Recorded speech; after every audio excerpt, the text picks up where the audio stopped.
Hey, how's it going, guys? Chalconero here with you today, back again from a long hiatus, as has been the case in the past. And I mean, as with me being gone for a while comes a need for me to explain my prolonged absence. But we are back here, starting yet another series in our long ongoing Civilization 6 A to Z challenge. Similarly to last time that I took a long break, there have been quite a few changes to this game, and if you go back and watch my Gaul series, I actually say, I'm sure there won't be any changes or updates to this game anymore, it's done. And then of course they go on to release an entire new pass of content. Granted, it's lighter than the Frontier Pass, but it still had a lot of new leaders. No new civilizations. They released a leader pass over the last year that I've been gone, which has introduced several new leaders, including who we will be starting to play as today, Mr. Abraham Lincoln of the American Empire. So, on our list of leaders, we've done Alexander, Amenitor, and M. Yorix. We now have to backtrack to the first leader on the list, Mr. Abraham Lincoln. And I'll give my thoughts on him in a quick sec. I haven't played him. This is yet another leader like M. Yorix that I have not had a chance to play with before, but the difference being is that whereas M. Yorix was an entirely new civ that I did not play, considering he's the leader of the Gauls, Abraham Lincoln is leading America, so some of these abilities I am quite familiar with, as I've played America quite a few times in the past as Teddy Roosevelt. But yeah, Abraham's ability, Emancipation Proclamation, is brand spanking new, and we're going to try and mostly play around that, considering with alternate leaders, what you want to focus on is the leader ability, and how it synergizes with the rest of the civ's ability. But before I give my thoughts on him, let me just quickly explain the state of my channel, since yet again it has been quite some time since I have uploaded. Reasons are varying from last time. I mean, last time it was due to being busy. This time I was literally nothing quite. I mean, I was literally unavailable. I was out of the country for the last several months. In fact, I only came back about a few days ago. Yeah, I've been gone since basically my last videos came out, which I knew would happen. What I didn't know would happen is that I'd have to be out of commission as early as I thought I would. When I completed my Barbarian series at the time last year, I ended up getting busy with a few things in preparations before I had to depart, and then came time for me to leave, so I couldn't quite get more series than just the one. But now that I'm back to Civ, because oh my, how I cannot ever say bye to this game. And in the fear of arguably jinxing myself again, now should be the last time that this game releases content. I mean, we've played, this will be our 4th leader. Since we've started, they've added like so many other leaders. I can't even count how many leaders there are now. There's just, oh, so many. We'll get to you, Yongle, one day. Yeah, I do still plan on going through all this. I mean, again, I really love this game. So yeah, that's where I've been. In terms of the future, I know that I've talked in the past about my review videos. Those will be on hold for quite some time, because it's just so much harder for me to make those than it is to make my playthroughs. While I would love to create those, it's just not in the top of my priorities at the current moment, and I'm not going to make any promises for when I will release those. Just know that I do still hope to one day make review videos for all these civs that I played. If you ever want to see the Alexander review, you can see that, that's available. But Amenitor and Yorix, I have not created any review videos for, and I don't think that will be happening quite any time soon, as my focus will be just to start getting through some of these. But maybe one day. And in regards to how long I plan on playing again before I start to before I fade away from existence again, like I have now twice. Well, I mean, I'll be honest with you. In a few months, I will yet again be leaving the country. What can I say? I can't stay still. But that doesn't mean that that'll be the end. I do hope to be able to find a way to somehow still produce these things. It's just a matter of finding out how convenient or worth it is for me to bring my setup and my ability to create these videos with me. In the case of last year, it was not. That's why I've been gone for such a long time. We'll see if that will pertain to my next year, and if you'll have to wait yet another full year. I mean, I will try to get a few of these series out. I can't guarantee that I'll get anything past our Abraham Lincoln campaign out, but at the very least, you'll have this. So, yeah, that's just a little update of where I've been and what the plan for the future is. There's probably a lot more on my mind that I want to get out, but it's better for me to just keep it going because, I mean, we want to see gameplay, not a podcast. So, what type of game are we going to do with Mr. Abraham Lincoln? I'll talk way more about what I think of Lincoln as we get in the game. But what I'll say is my plan. So we are mostly planning on focusing on the use of Emancipation Proclamation, which, as I will read here, industrial zones give +3 loyalty per turn, but your plantations give -2 loyalty per turn. You also receive a free melee unit after constructing industrial zones and their buildings, so every single building you build in an industrial zone also gives you one, which, quick little opinion for me, that's pretty insane. And then the free unit does not require resources, which means we don't have iron, that's okay. We don't have oil later down for infantry, because infantry need oil for some goddamn reason. We don't need them, because there's no resource that is necessary for these units, as well as we receive +5 combat strength, just flat out for no reason. So I'm going to use this to the best of my ability, because I mean, this is a completely different way of usually playing America. America's a very tourism and diplomatic based civ, and you can still do those kind of things with Abe, but what I feel he is able to bring out better here is, I mean, making a free damn army, which we will be doing. And in terms of what game I'm going for, well, I mean, I guess the Civ gods heard my complaints and prayers in our last series when I said I should have done a science game with Ambiorix, because they have given me Abraham Lincoln, who I will be doing a science victory with. We looked down at who is coming up. I mean, we have Batriu, Basil, Catherine. Like, none of these are primarily sciences. I would make maybe an argument for Batriu, but literally like everybody else here is a lot less science focused. So I am glad that we have a civ that in some capacity I feel I could argue is science focused, more so than the other American counterparts. So yeah, we're gonna go for a science victory with Abe. We're gonna use an army with it. I'll explain further about how what my game plan is as we get in the game.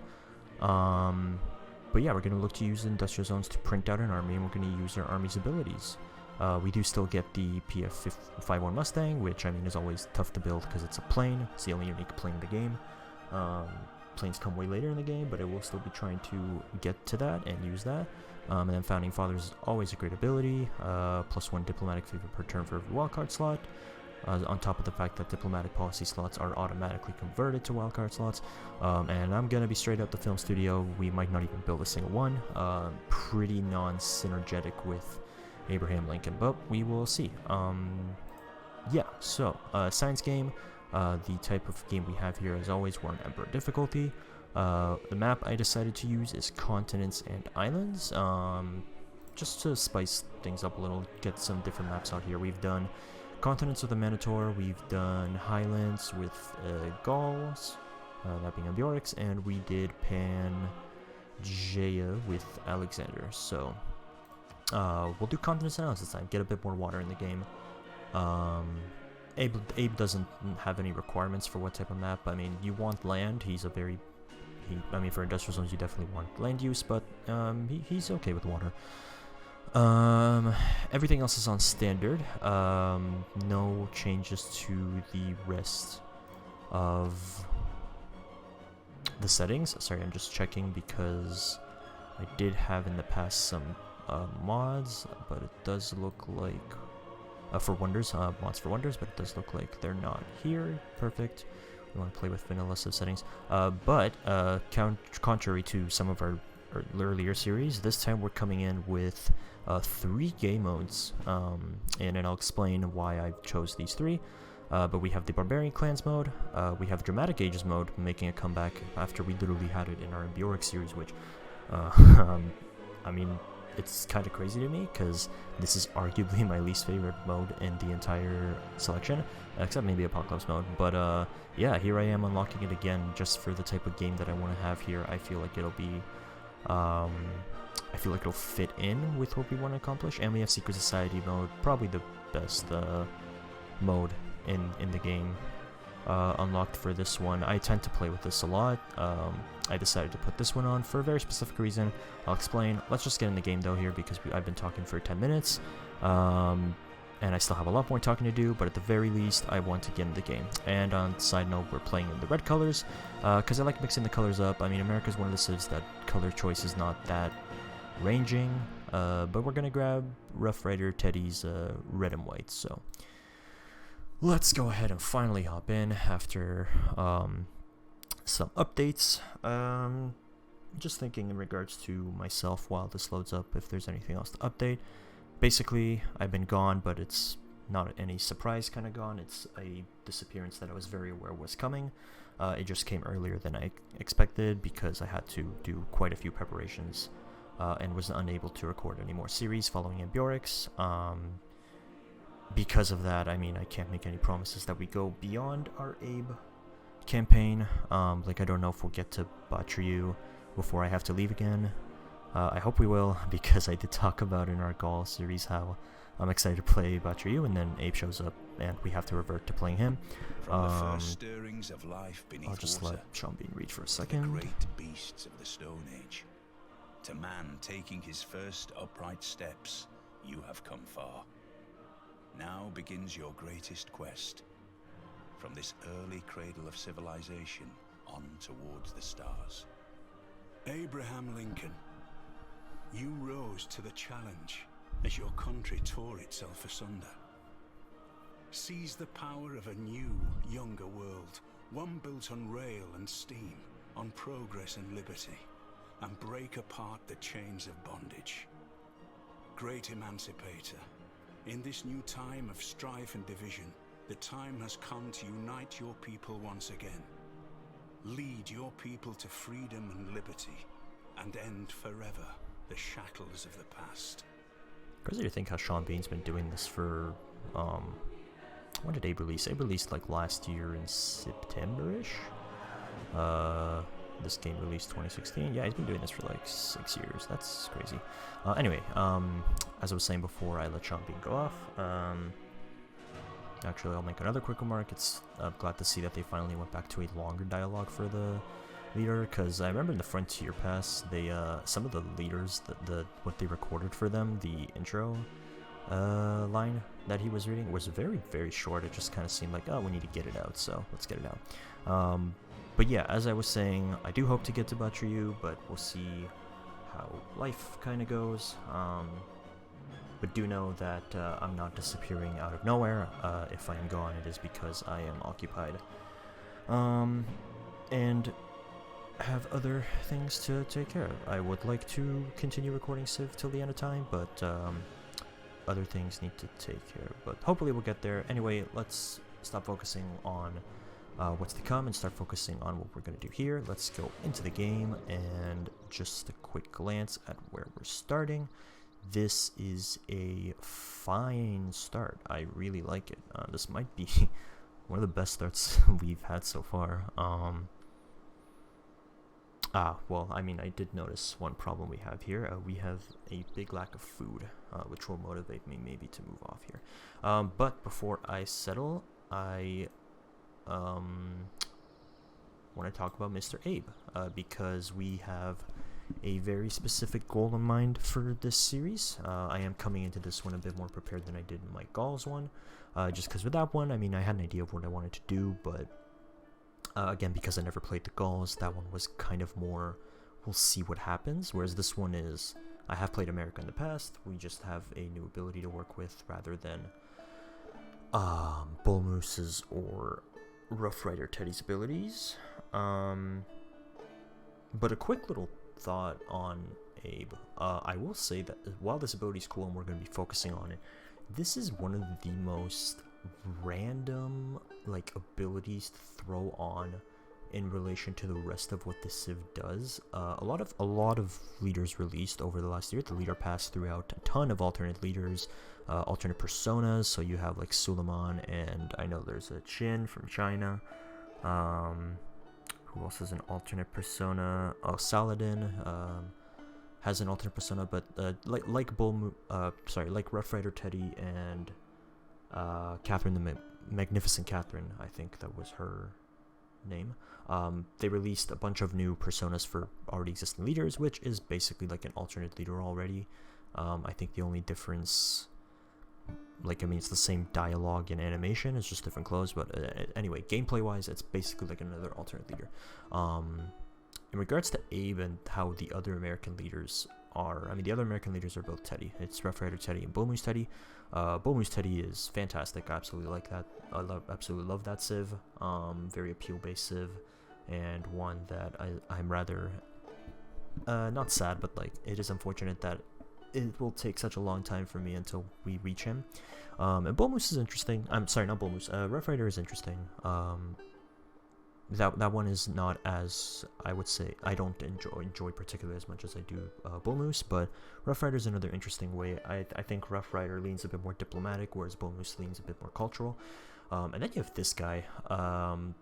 This ability, while it is damn good, don't get me wrong, we're printing out a free army that costs no resource maintenance, which is awesome. I will say it's really, really random when you attach it to the rest of these abilities. Building industrial zones is not something you usually want to do in a culture game because its impacts on appeal. You can, it's just not encouraged. I guess you want to go for a more building-based tourism game like Great Works and stuff. But I very often associate industrial zone with science just because you need the high production for projects later in the game. But yeah, on top of that, like the extra combat strength, just in general, like this is a very domination-oriented ability here. But nothing else here gives any indication of domination. You have the plane, but the plane comes so late in the game that who cares? But yeah, you literally have a flat-out tourism building here, which isn't going to impact us all that much, and then a diplomatic-based ability in Founding Fathers. And you attach it to something like this, something that lowers your diplomatic favor per turn, because industrial zone emit emissions, which gives you carbon emissions penalties for your diplomatic favor per turn. So yeah, overall a really random ability to attach to this Civ, but it is interesting. I think other new leaders that they added, like literally in the same pack, they added Singa Bande, I think her name is, for the Congo. And I think she synergizes with the rest of her kit a lot better than Abe does with the rest of his kit. There's others. I think Tokugawa of Japan that they added also synergizes really well. And others that I can't think off the top of my head. But yeah, this one is pretty random in my opinion. But what do I plan on doing with it? So I plan on doing the following. So we enabled 3 game modes. One is Secret Societies, and the reason I enabled Secret Societies, and I can explain that mode as we go through with the game, is because I want the Sanguine Pact, which is so you have 4 choices in the Secret Societies mode of what secret society you want to join. Each one has a kind of different focus on their gameplay style. The Sanguine Pact is a more domination-based one. It gives you free vampire units, which their combat strength increases with kills made around them, which we will be utilizing, as well as they get a vampire castle to build, which takes the yield of all tiles around the tile you place the castle on. So if I place the castle here, it gives me all these yields, and gives it to my capital city. You don't have to place it in your territory. You place it, you can place it continents away, and it'll still give you all those yields. But we want to utilize the vampires, and we want to use the vampire castles because there is going to be a domination aspect to our gameplay, but we are going for a science victory. The dramatic gauges we enabled because it's actually kind of for the similar reason that we enabled it in our Bjork's campaign. We want to utilize loyalty mechanics to make our domination runs less grievancy, if that makes sense. I won't be looking for actively to murder people, but I will be looking for excuses to go to war with people. At the very least, to go to war and pillage stuff. We'll kind of be a more diplomatic warmonger, going to the defense of civs rather than being on the attack. And the barbarian clans, another way we can utilize our free army. On top of that, if you work with them, they become city-states, and we do want to work with city-states in this game. So we're going to basically be playing a science game with domination and diplomatic aspects to it, which should be interesting. With that rambling on, it's been 20 minutes of explanation. Let's finally settle our capital, and in terms of where I want to do it, that is a good question. While this is a great spawn, starting on a Plains Hill, again, as I've mentioned in the past, very good idea. You get a 2 food, 2 production capital city, due to your capital city always having to have a 2 food, 1 production yield, and any bonus yields on that tile you settle get added to it. So if we settle here, it removes the woods, but this is a hill, which is a 2 production tile. So we get the 2 food that we would automatically start with, and while it would normally be 1 production, there's an additional production on the tile for our capital to use. Now, the issue with settling here is that we have only 1 tile that exerts 2 food. Everything else is less, which is not sufficient to grow your city. What I also see is a bomb campus spot. Like, that is looking like a +5 campus, which is fantastic. We really want a good campus early on, so that is going to inspire my choice. So I have 3 options here, and I did kind of, as I was rambling on, make my decision, but I'll explain what my 3 choices here are. Choice number 1, settle in place, but again, there's no food for me to take advantage of, which is going to be a problem, so I'm crossing that off immediately. On top of that, I mean, I'm not a big fan of volcanoes. Being right next to it is a bit of a problem. And these are great district spots, but placing a district here with a volcano can be a problem. Also, how's a Peel looking like here? Peel is looking... Damn, this would have been a sick Bull Moose Teddy game. All of these tiles would have yielded science. Unfortunate, but option 2 is to come down here and settle. This will give us the 3-2 spice tile. And just a note for all future like videos that I have, spices are probably my favorite luxury resource in the entire game. I believe spices add... What do spices add to a tile? Each resource adds certain yields to a tile. Yeah. Does it only add... It only adds 2 food? So where's the second prediction? Oh, it's in woods, right? It's in woods. Okay, yeah. So spices tile provide +2 additional food, and I think they always spawn in either. Can they spawn in jungles? Well, they can spawn in woods. So their tile always ends up looking very thick. That being said, it is an irrigation or plantation-based luxury, which we don't particularly like because we have -2 loyalty per turn for plantations. And it does look like it's one of our only luxury in the vicinity. So that's unfortunate.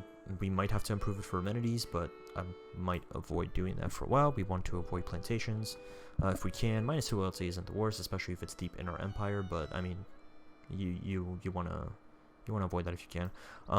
So yeah, moving down here is an option. But besides this tile, we really don't have anything good to grow to except I guess the 1-3. And there are better tiles around that, but yeah, it's okay. The benefit to settling here, and instead of where I'm actually going to go settle, is that we can settle right now. It's a turn 1 settle because we move down here. It's a flat plains, which means our movement isn't hindered, and we settle. And option 3, which is the option that I did decide to take, is we're going to cross the river and make a turn 2 settle right here. This is going to give our campus spot only 1 tile away from expansion. We get the 3-2 tile we want to work to start, and then we have a 1-3 tile to work. And we're still very near the mountains, which, I mean, I might look for a Machu game. if I can get Machu Picchu. As I mentioned several times in the past, Machu Picchu is one of the AI's favorite wonder to build, although interestingly over the last years I've been kind of looking, I think their wonder bias has shifted. We'll see about Machu. It's not concrete, but it's something I might want to consider. But as I have finished turn 1 in 25 minutes, I like to say, if you've seen my other series, this shouldn't be anything new for you. You know I like to ramble, especially after such a prolonged time away. I definitely have a lot to say. But my warrior did cross the river, and we see there is a city-state here, a religious one to be exact, which is great. Specifically for Pantheon achieving purposes. I don't know what Pantheon I'm gonna go for yet. But yeah, having a good faith economy isn't off the table in this game. I don't even know about religion. I don't know if I want religion. I'll have to think about that in a sec. But let's go ahead and settle our damn capital finally on turn 2. 26 minutes into this video. Yeah, so there's Washington, and we're going to work the 3-2 tile to grow early on. So early here it's going to be pretty nice. I forgot to disable the cat mod. Damn it. Sorry, I'm a dog person more than a cat person. Not that I don't like cats. I do love cats, but I prefer the dog. That's okay. We're going to be playing with cats this game. Now, build order. So we are going to grow in 5 turns. Do I go for 2 scouts? So something that over the last bit of time I've been noticing the value of is early scouting, finding city-states to get free envoys, finding natural wonders. Just having knowledge of the land early on tends to be better than later. On top of that, a scout's value decreases as the game goes. I very often stuck to 1 scout over my time playing Civ 6, but recently I've started looking into getting 2 scouts off the bat. Will we do that here? I mean, we'll get 1 scout for sure here. That's what I'm going to start with. We want to find some city-states around us, and we want to just explore the land around us. In terms of the technology we want to head for, so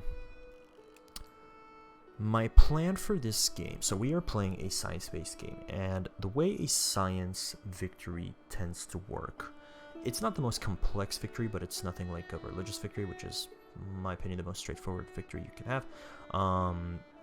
A science victory is basically down the middle in terms of a victory that balances between complex and easy. It's not a culture victory, it's not a diplomatic victory. Those two, I think, are a lot more complex in time straining and more min-maxing than a science victory, but it's not just brain off smash stuff like a religious victory or a domination victory. But there's very important features you want in science. Obviously you want science, so you want to look for campuses. Great scientists help you make your way down the tech tree and increase your science, which also helps you make your way down the tech tree. But in a science victory, the goal is to get to this section of the tech tree. You want to unlock rocketry, so you can build spaceports. Then you need to launch an Earth satellite, which is a mission you can only do with spaceport in a city. You need to launch a moon landing, and you need to launch a Mars colony. Once you've done those 3, you then unlock in the future era a project called something Expo Planet. And I'm not going to look it up because I'm too lazy to do that, and I do want to get moving with this damn game. But there's an Expo Planet project so you launch an Expo Planet project. And then that thing, once you launch that, it takes 30 turns for the game to end. That can be sped up with other projects that you unlock in the future era that heighten how many turns that Expo Planet takes to reach its destination. It makes it faster. So yeah, you want to make your way down the tech tree, unlock everything required to launch that and win the game, and thus you have won a science victory. Now with that, these projects are a lot of production, actually. Oh, it doesn't even say. I was going to look to see if it says how much production it takes to complete the projects, actually. Can I look it up? Moon landing.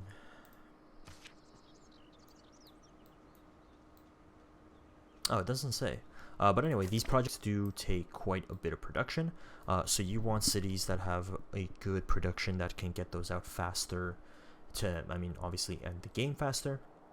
It is literally a space race. So So yeah, production is a very important aspect of science victories, just like how I mentioned with the Gauls on how they're probably the most built for a science victory because of their ability to get such high production with their oppidums and all the mines they're encouraged to build.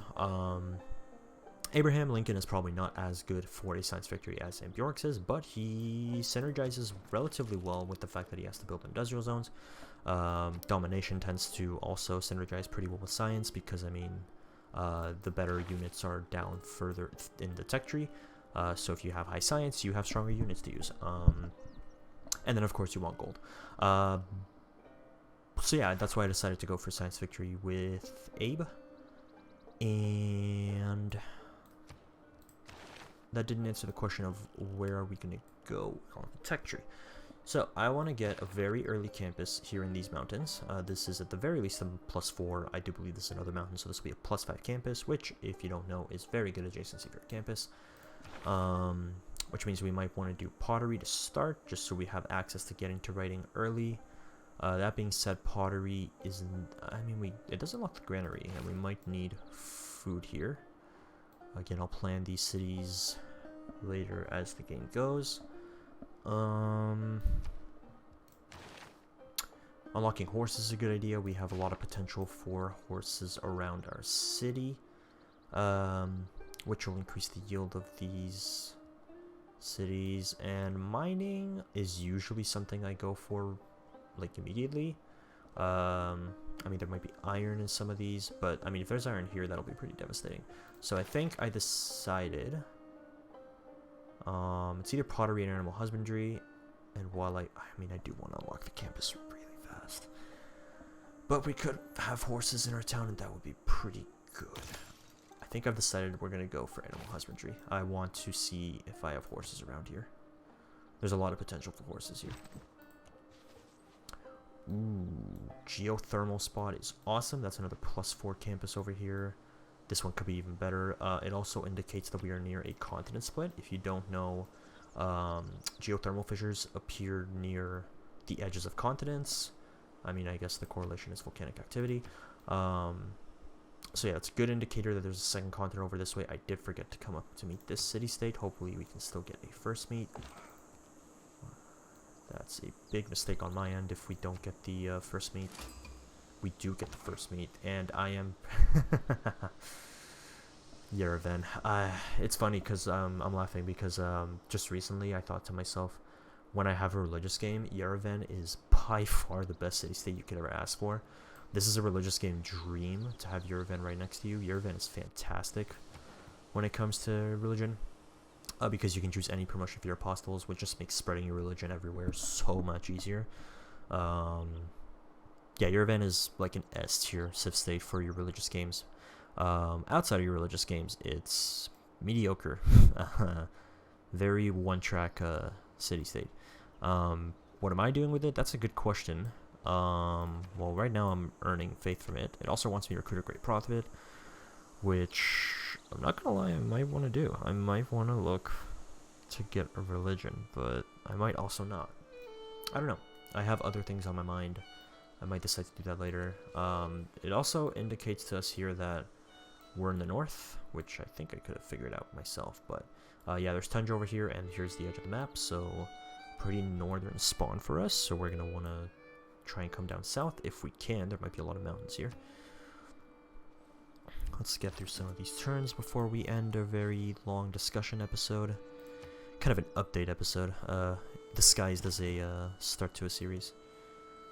Alright, I see a floodplain area, which always makes my industrial zone adjacency itch.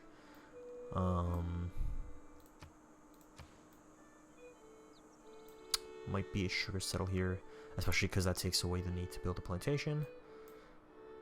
And we might fight with Yerevan for some tiles. But yeah, very good potential industrial zone city. I think we want to do something like... Oh, it's actually... Oh, this is... Oh, no, okay, we're good. We do dam here. We do aqueduct here. And we do an industrial zone there. And we can put a commercial up there if we get that tile. This city would be pretty good with growth, actually. That's nice. And then we have another city over here. But I want to see more of that land first. Oh, I will mark campus over here. +4. And probably +5. Okay, more flatter land over here. What do I want to go with a scout? I kind of want to come down here. And I might indeed go for a second scout here, which is only something I've started to value in my more recent times of Civ. We're now working the 1-3, so production is higher. Yeah, I'm going to go for a 4-turn second scout here. See if I can pass down here. Okay, so there is an opening of land over this way, which is good. In terms of tall or wide, we definitely want to go wide here, and build industrial zones, so we can print out an army. The army is going to come into effect later in the game. It's not going to be something I rush.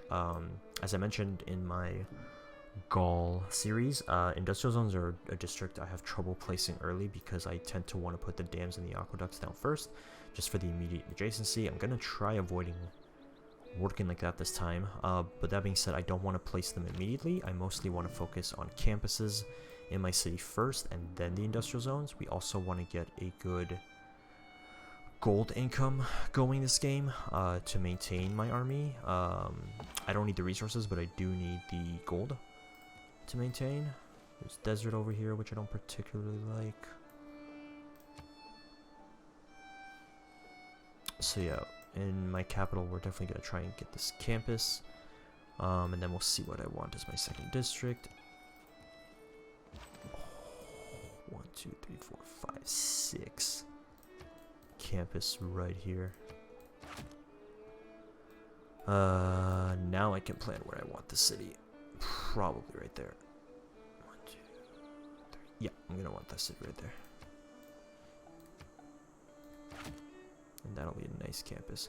Yeah, the itch for holy sites grows. But I mean, if I get Machu Picchu, I have something else to do with all these tiles. Water, water everywhere, nor any drop to drink.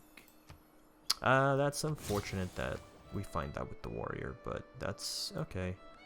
Lake Redba, not one of my most favorite wonders, but we will try and probably go over there. That does unlock a governor for us with secret societies. The first secret society that you find gives you a free governor title. It used to be that every secret society you find gave you a governor title, so you could have 4 free governor titles really early in the game. They nerfed that, thank God.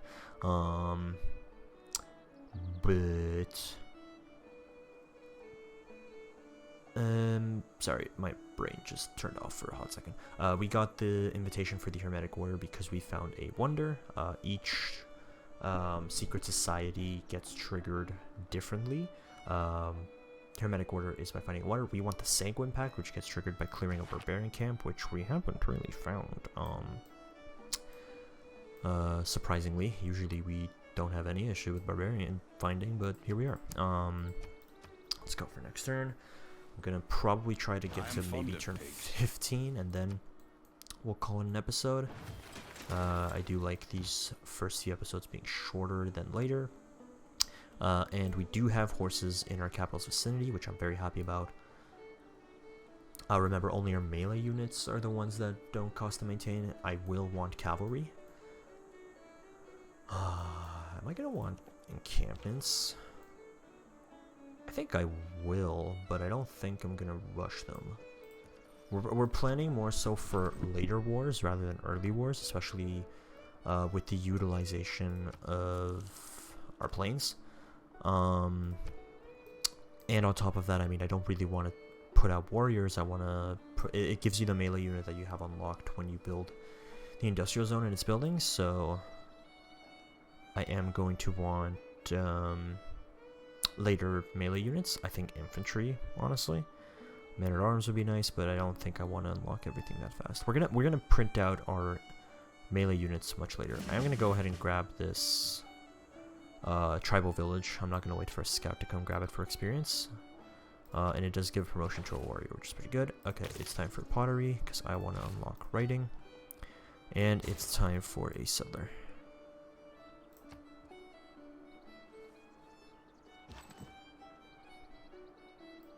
No, let's promote before we attack him.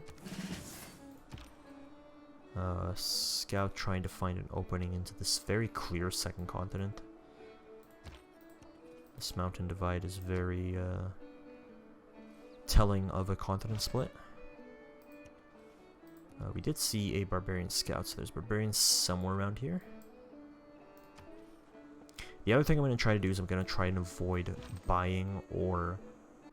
Okay, apologies for that brief cut. I did have to make an emergency pause there due to some quick thing I had to finish. But anyway, I mean, with a sudden pause comes the sudden forgetfulness of what I was doing or talking about. So, I'm sure I'll remember it sometime. But let's keep these scouts going. Oh man, please tell me there's a passage through here. My scout is not stuck. Damn, a lot of food here. Oh, another floodplains, which means a more industrial zone potential. You'll love to see it. I think I'm actually going to go ahead and end the turn and thus end the episode here. 15 turns in. We got a good introduction with what we want to do here. Actually, let's implement our policies and then we'll finish. No, I'll do that in the next episode. That'll be a good start. Yeah, so quick little introduction to Abraham Lincoln's America, one of the leaders unlocked in the Leaders Pass, one of the first ones, if not the first one, actually. Yeah, it's going to be a very interesting game, very interesting take on America, one that I don't think personally synergizes with what America is known for being. But it'll be interesting. Also gives us a reason to do a science game, which I'm excited to explore. And a free printing for infantry. Yeah, so we got a good look at the map this episode. I got to give some updates on where I am with the channel. And lay out the plans for what kind of game we're going to have here with our science victory of Abraham Lincoln. So on that note, thank you guys so much for watching. If you like what you see, go ahead and like the video. And if you want to see more, go ahead and hit that subscribe button. Until the next episode, I will see you.